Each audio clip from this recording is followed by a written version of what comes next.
Hello guys, ഇന്ന് ഒരു cinema കാണാൻ പോവാണ്, അതിരടിയും. അപ്പോൾ ഞാൻ ജസ്റ്റ് വീട്ടിൽ നിന്ന് ഇറങ്ങിയിട്ടുള്ളൂ. ഇന്ന് സിനിമയെ കുറിച്ച് റിവ്യൂവും കാര്യങ്ങളൊക്കെ പറഞ്ഞു തരാം. ഹായ് ഗായ്സ്, നമ്മൾ എത്തിയിട്ടുണ്ട്. നമ്മൾ തിയേറ്ററിൽ എത്തിയിട്ടുണ്ട്. തിയേറ്ററിൻ്റെ ഉള്ളിൽ കയറി നോക്കാം. പോസ്റ്ററും കാര്യങ്ങളൊക്കെ ഉണ്ട്. അതിരടി.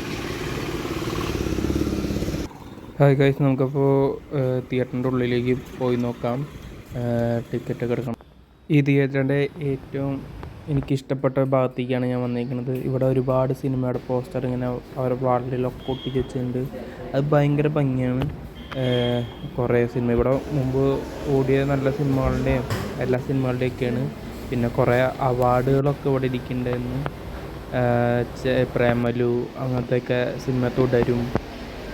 പിന്നെ ജോ ആൻഡ് ജോ അങ്ങനത്തെ കുറേ സിനിമയാണ്. നമ്മൾ തിയേറ്ററിൻ്റെ ഉള്ളിലേക്ക് കയറാൻ പോവുകയാണ്. ഇപ്പോൾ ഇനി അടുത്തതായിട്ട് വരുന്ന സിനിമയുടെ കുറച്ച് കമ്മിങ് സൂൺ എന്നുള്ള പോസ്റ്ററുകളൊക്കെ ഇവിടെ കാണുന്നുണ്ട്.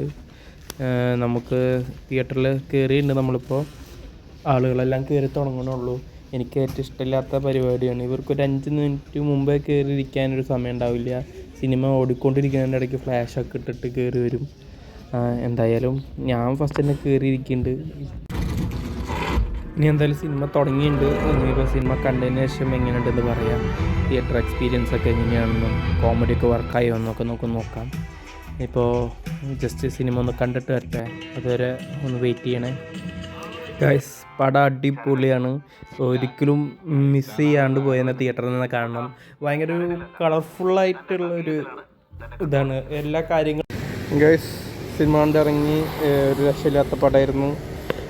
തിയേറ്റർ എക്സ്പീരിയൻസ് തന്നെ ചെയ്യണം. ഭയങ്കര കോമഡിയാണ്. രണ്ട് സീനിയർ ആക്ടേഴ്സ് ഉണ്ടെങ്കിലും അവർ 2 പേരും ബാലൻസ് ചെയ്തിട്ടാണ് ആ കോമഡി കൊണ്ടുപോയത്.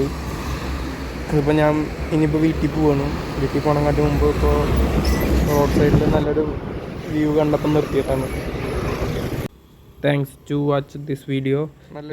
പ്ലീസ് സബ്സ്ക്രൈബ് ചെയ്യണം ഗായ്സ്. പെട്രോളിനിപ്പോൾ 109 രൂപയായി. അതും കൂടി പറഞ്ഞിട്ട് അവസാനിപ്പിക്കാം.